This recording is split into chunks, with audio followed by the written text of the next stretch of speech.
muchas gracias. Queremos hacer una mención especial a la Fundación Ford, que fue la que auspició todos los gastos de este foro, de este coloquio, y es gracias a ellos que se pudo realizar esto. Por mi parte, como miembro de Acción Ciudadana Frente a la Pobreza, me toca nada más comunicarles las líneas de trabajo que quedan como conclusión de este foro para nosotros. Es un trabajo hecho por todos nosotros en Acción Ciudadana Frente a la Pobreza, es un trabajo de todos ellos y yo simplemente soy pues la vocera de todo esto. Lo primero es que compartimos, reconocemos la preocupación nacional por la situación adversa de la economía internacional que definitivamente afecta a la nuestra. Y es precisamente en ese tenor que colocamos en el centro a las personas más pobres, a las que menos ganan y a las que menos tienen. Es por eso que pedimos, no hablemos ya de salario mínimo, hablemos de un salario suficiente. Un salario que cumpla con lo que ordena la Constitución. Un salario que sea factor para el ejercicio de los derechos sociales y que también sea un motor de crecimiento para nuestra economía en estos momentos de dificultad.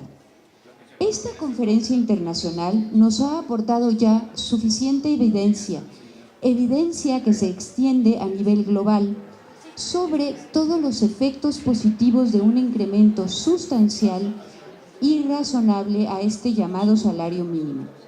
El primer paso para su recuperación gradual y sostenida son al menos 17 pesos.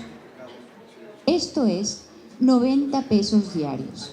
90 pesos al día es el mínimo suficiente para que una persona cubra sus necesidades básicas de sobrevivencia, partiendo de los datos actuales que nos ha dado INEGI y Coneval. Ese es el primer paso.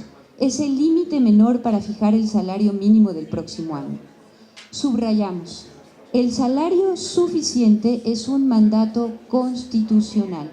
El artículo 1 de la Constitución obliga a todas las autoridades a garantizar y proteger los derechos humanos. El secretario del Trabajo, el presidente de la Comisión Nacional de Salarios Mínimos, el secretario de Hacienda, el director del Banco de México, todos ellos están llamados a cumplir este mandato. No se trata de algo optativo o discrecional. Uno de los siguientes pasos, después de esta conferencia, es explorar, por lo tanto, la vía legal. A partir de esta reunión, la Acción Ciudadana Frente a la Pobreza iniciará la exploración de vías legales para obligar al cumplimiento de este mandato. Y en esto no estamos solos. Tenemos ya un primer aliado, un aliado importante. La Comisión Nacional de Derechos Humanos ha sido clara y contundente y debe ser atendida. Los ordenamientos internacionales en este punto y nuestro artículo 123 no nos dejan lugar a dudas. Nos dice el artículo con claridad, el salario mínimo debe ser suficiente para el sostenimiento de una persona que trabaje y de su familia. El primer paso por el momento, entonces, es que sea un salario suficiente para cubrir las necesidades de sobrevivencia por lo menos de una sola persona. Y este no puede ser menos de 90 pesos. Este es el límite mínimo para una persona, ya no digamos para una familia. Por eso, es el límite inferior para la próxima decisión de CONASAMI en diciembre. Desde la sociedad civil estaremos explorando las vías para que la CONASAMI cumpla con este mandato constitucional. Tiene que haber un mecanismo legal de control constitucional para los servidores públicos, en especial para los servidores del Poder Ejecutivo Federal. Tiene que haber un medio jurídico para hacer exigible el mandato constitucional. Y en caso de que las autoridades no cumplan el mandato, encontraremos las vías para someter a rendición de cuentas a quienes de esta manera violan flagrantemente la Constitución. Pero además de la vía legal, necesitamos encarecidamente a la sociedad civil. Es desde allí que debemos hacer presión. En el sector productivo, lo acabamos de ver ahorita y lo acabamos de comprobar, hay muchas voces que ya se han pronunciado por la necesidad de incrementar el salario mínimo. En la iniciativa privada hay muchos actores que no comparten esta filosofía del empobrecimiento como política económica. En la conferencia internacional que acabamos de terminar, ha sido uno de sus objetivos aportar tanto a servidores públicos como al sector privado la evidencia, los datos duros, los casos reales, en donde se puede demostrar que el incremento al salario mínimo no tiene efectos negativos si se hace de manera razonable, gradual y sostenida. No podemos negar que nuestra economía está pasando por momentos difíciles. La prudencia y la responsabilidad son imprescindibles, pero debe quedar claro, hoy lo imprudente es mantener el salario mínimo por debajo de la línea de pobreza. Lo responsable hoy es fortalecer el mercado interno, generar ampliación de la demanda interna. Es el empobrecimiento de los trabajadores lo que resulta irresponsable e imprudente. La acción frente a la pobreza llevará las conclusiones de esta conferencia a los ámbitos empresariales y de los tomadores de decisiones para que se conozcan los datos y las experiencias internacionales. Vamos a enfrentar con información y con evidencia los engaños y los prejuicios de quienes proponen que generar pobreza es la única manera de enfrentar el contexto económico adverso. Quien trabaja no debe ser pobre.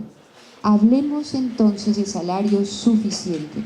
90 pesos es lo mínimo para que una persona sobreviva. Ese es nuestro primer paso.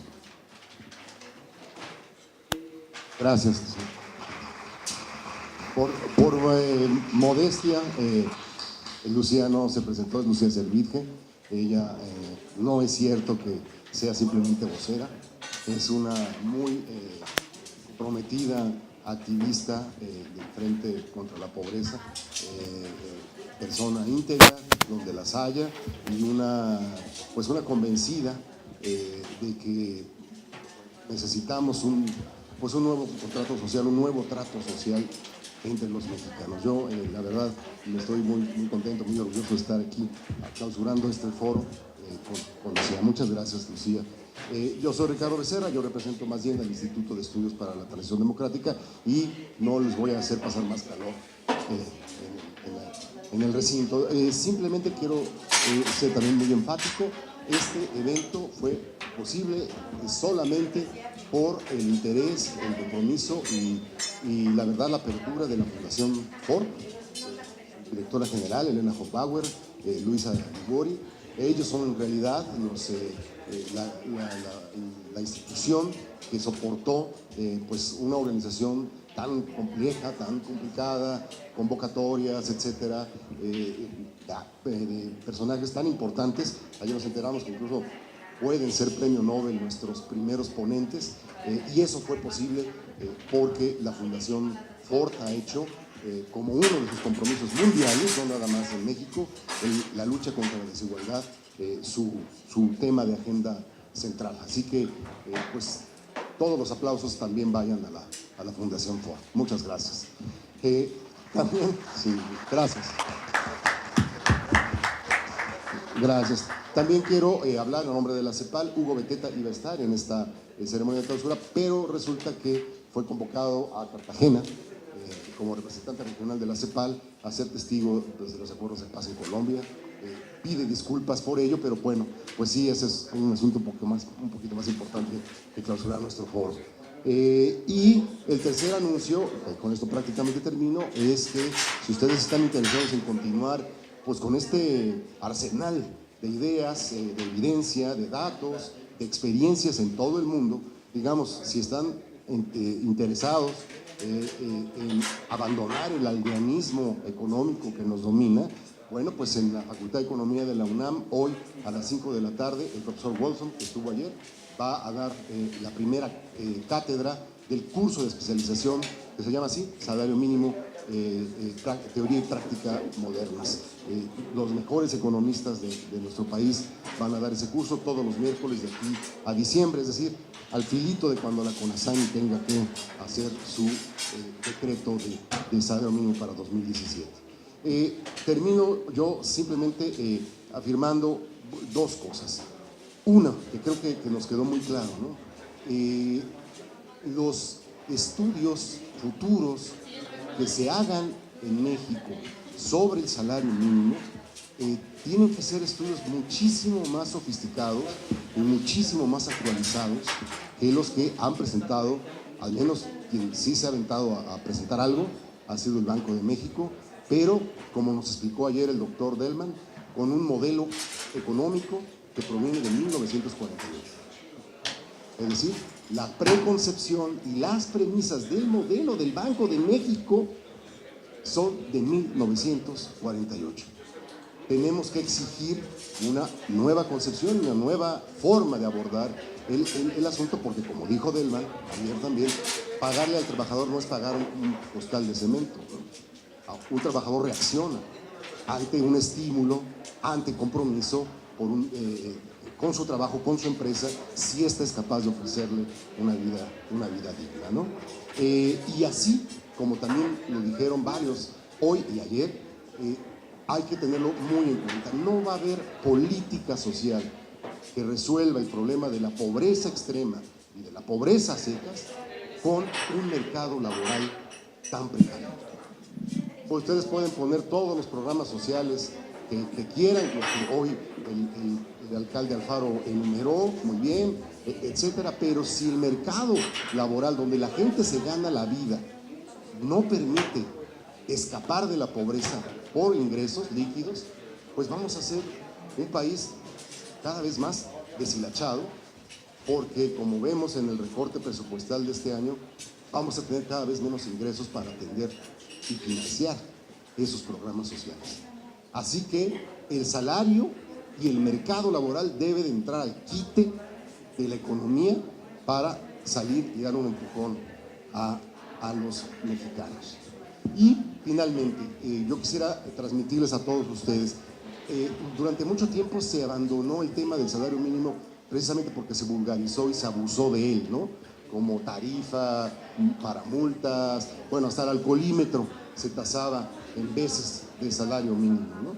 Por fortuna eso desde la reforma constitucional de diciembre ya no existe, pero el salario mínimo es algo más que el precio de la fuerza de trabajo menos calificada, ¿no? El salario mínimo es una señal de lo que una sociedad valora, o cómo una sociedad valora lo más importante que tienen sus hombres y mujeres, es decir, su trabajo. Esa es la señal que emite el salario mínimo.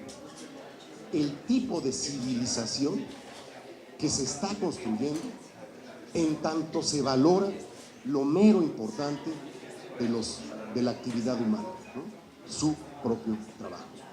Y si este salario no permite abandonar la pobreza, la señal que estamos mandando es que trabajar duro y honestamente no es la vía para construirse un futuro. Es una señal que estimula pues lo que ya sabemos, ¿no? Esta existencia de un ejército delincuencial de reserva. Y por eso el tema del salario mínimo tiene una connotación ética y yo digo civilizatoria. Absolutamente define qué tipo de civilización va a construir la sociedad mexicana en los siguientes años.